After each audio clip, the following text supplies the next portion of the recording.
आज पार्टीको दिन बेहुला बेहुलीको डान्स त हुनै पर्यो नि साथीहरू भनेर बेहुला बेहुलीले नचाउँदैछन्। अनि बेहुलाको आमा पनि आएर मिसिनु भएको छ। उहाँ चाहिँ हुनुहुन्छ बेहुलाको आमा। अब बेहुलाको आमा मात्र आएर भएन है, छिटो बेहुलाको बाबा पनि आउनु पर्यो, चारैजना नाचेर देखाउनु पर्यो भनेपछि यता बेहुलाको बाबा पनि इन्ट्री गर्नु भएको छ साथीहरू।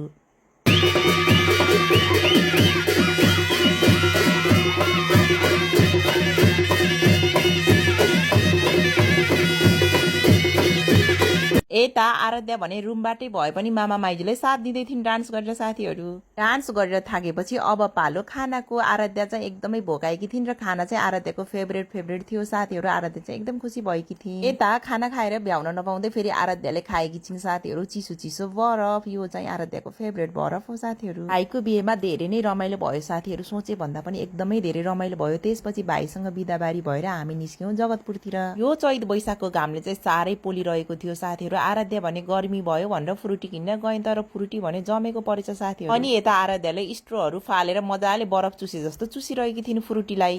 यता आराध्याको दिदी सुगरिकाले पनि फ्रुटी त यसरी खाँदा पनि मिठो हुँदो रहेछ नि आन्टी भनेर देखाइरहेकी थिइन्। आराध्याले पनि मलाई यसरी नै खान मन पर्यो है मम्मी भन्दै थिइन्। फाइनली हामी चाहिँ आइपुग्यो सानी आमाको घरमा। आराध्या भने आउने बित्तिकै सानी बहिनीसँग कति क्लोज भएर खेल्न पनि सुरु गरिसकिन्।